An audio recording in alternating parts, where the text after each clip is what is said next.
Have you guys ever wondered that why, despite of having listed all the details about yourself in your resume, the interviewer still prefers to start the session by asking, "Tell us something about yourself"? Well, the reason for this is that interviewers like listening to information being presented to them in the form of verbal expression in contrast to referring to a printed document.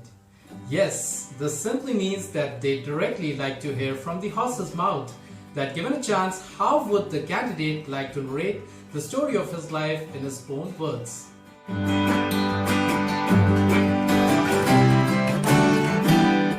Hello friends, my name is Ankit, and in this video I'm going to share with you the best way to answer to the question, "Tell me something about yourself."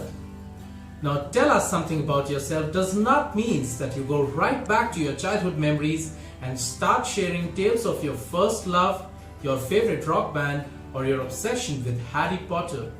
Rather, think about the awards, accolades, or experiences you've had in your life so far.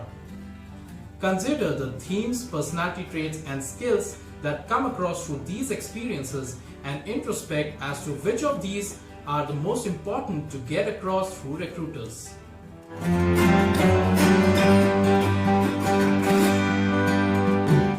The first step in the introduction process is thanking the interviewer for giving you an opportunity to introduce yourself. So you could simply start your conversation by saying, "Thank you for providing me the opportunity to introduce myself." Or you could also say, "Thank you for shortlisting me for the personal interview round," which will show the interviewer your courteous nature.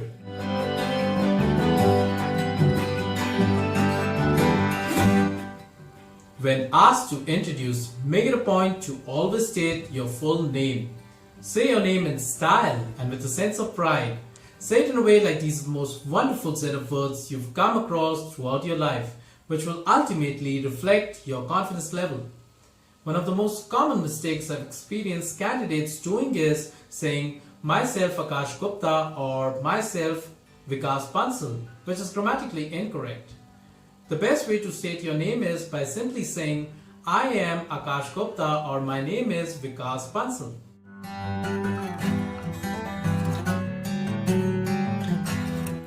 The next thing which needs to be mentioned is the place you belong to. My point here is that don't just simply mention the name of your native place, but rather jazz this piece of information up by adjoining an interesting fact to it. So for example, you could phrase this sentence as, "I'm a native of the commercial capital of India, Mumbai. I have been born and brought up in the pink city of India, Jaipur."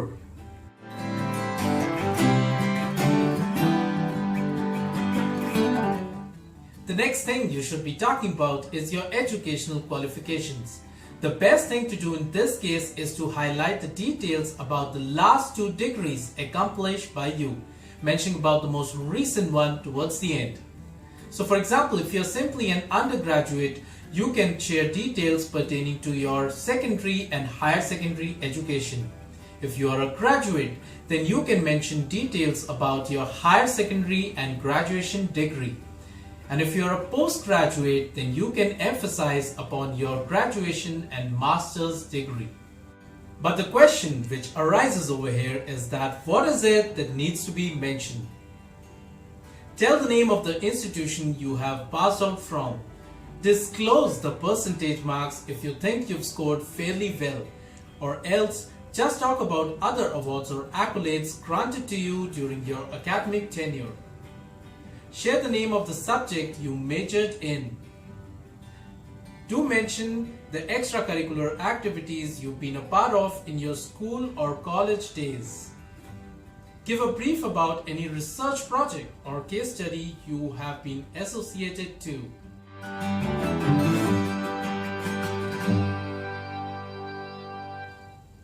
The next thing which needs to be stated is the reason for choosing the professional stream which you're already pursuing or wish to seek a career in. State a convincing reason which prompted you to opt for the particular stream, and have your own unique reason to amuse the interviewer. So for example, if you're pitching for a sales job, you could say something like this. I wish to pursue a job in the sales and marketing department, as sales is all about helping other people to achieve their goals and solve their problems by introducing your company's product or services to them. So I would love to work for getting this genuine feeling of being useful to people. And if you're applying for a job in the hospitality sector, you can say something like, I chose to be in the hospitality industry as I believe I am a people pleaser and I like to bring a smile on people's face.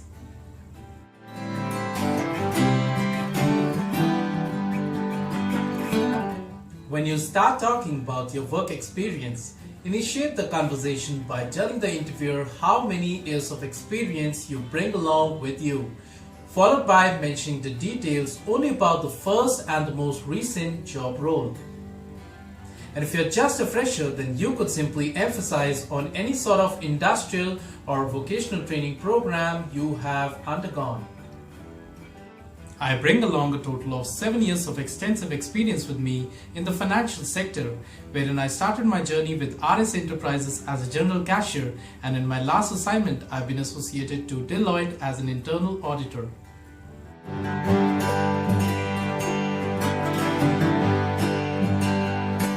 Talking about your strengths is one of the most important aspects of a job interview, as it provides you with the opportunity to explain it to the interviewer that why you are the best qualified candidate for this job.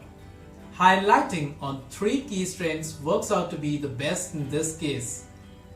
My advice to you is that don't just simply pick any random strength you have been told by people around you that you have, like a good cook, a fast runner, a responsible driver, or helpful to friends.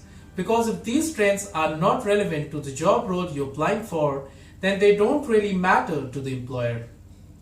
The best thing to do in this case is to understand the responsibilities of the job role you're applying for, and then try to find out which of your key strengths will relate the most to this role in specific, which will be music to the interviewer's ears. So for example, if you're applying for a journalist job, then mentioning that you are a good communicator, a multitasker, and a great shorthand typist will help you to please the interviewer. Or if you're applying for a leadership role in an organization, then stating problem solver, good team player, and being goal-oriented as your key strengths will make the interviewer like you. But make sure that for every strength mentioned by you, you have a strong personal story or experience to share if asked, which will help in exemplifying your case well and will leave a better impression in the interviewer's mind.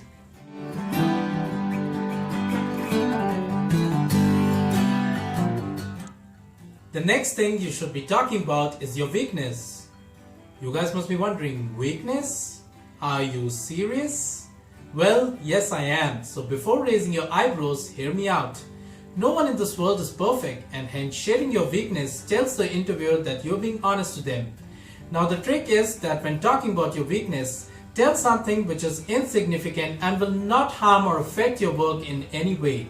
Some of the examples are: I can't say a no to people. I believe that I am quite open, direct, and straightforward in my approach. I think I get a bit emotional at times. But if the interviewer asks you a question on this, make sure you are able to back it up well, talking about ways this weakness of yours affects you and what efforts have you taken to curtail it.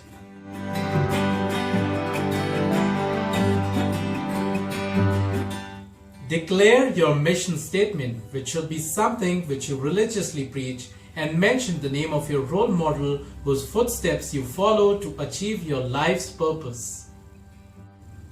I am a strong believer of the saying that action speaks louder than words, which implies that just simply saying that you'll do something does not mean much. Actually doing it is harder and more meaningful. I regard my father as my true source of inspiration, as he is the most honest, considerate, and diligent person I have ever come across in my life.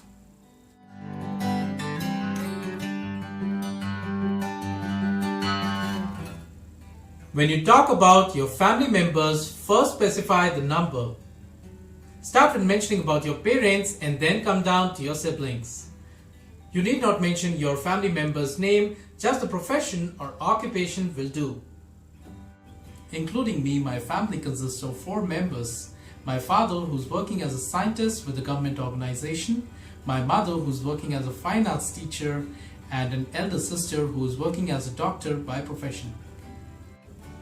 Now, for those of you whose mother is not into any profession, never say that my mother is a housewife, which is completely misleading. Instead, use the phrase homemaker, which makes much more sense.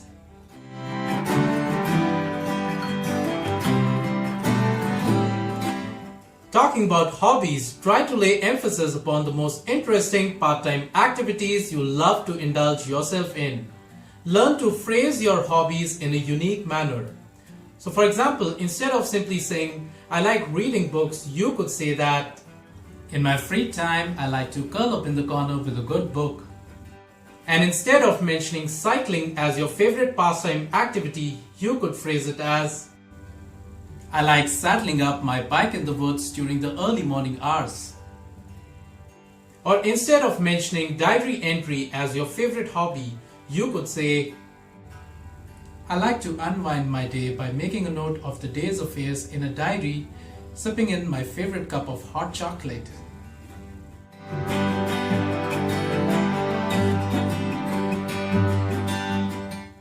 It is extremely important to throw some light upon your life's aim while introducing yourself.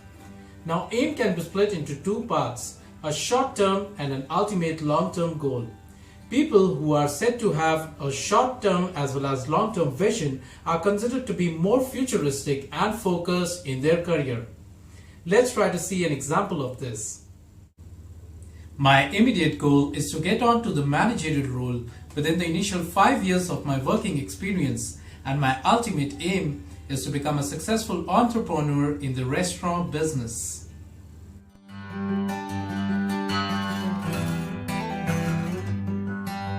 Now don't just abruptly stop talking and end up your introduction with an ambiguous pause.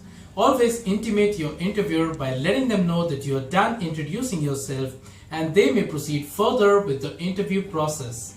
So you may conclude your introduction by saying, well, that was just a brief summary of my journey so far. However, if you would like to know any further details, I would be glad to share it. So we just discussed the ingredients which are essential to prepare the dish called personal introduction, and as in the case of cooking a dish, the proportion of using these ingredients is extremely important, and that is the reason I emphasize on the amount of detail to be shared while speaking about each element in specific. The second most important thing while preparing a dish is the cooking time, and that is the reason I recommend that introducing yourself should at least take 60 seconds to avoid your dish from being undercooked, preferably 90 seconds for wonderful taste, but not in any case more than a couple of minutes, which will make your dish slightly overcooked, and I'm sure you don't want that to happen. And last but not the least, it is the sequence of adding ingredients which is imperative for a lip-smacking recipe. Hence, it is of utmost importance to mention these elements in the order we just discussed, starting with thanking the interviewer, telling your name and the place you belong to, talking about your educational qualifications, followed by mentioning the reason for choosing the particular profession, sharing details about your work experience or any training exposure you have, highlighting on your key strengths and weakness, stating your mission statement and telling about your role model, talking about your family, hobbies, aim in life, and finally concluding it. Thank you for watching this video, and I believe it would be of great help to you. In case you need any further assistance relating to this topic, then do share your comment below and I would love to address it. Good luck to you.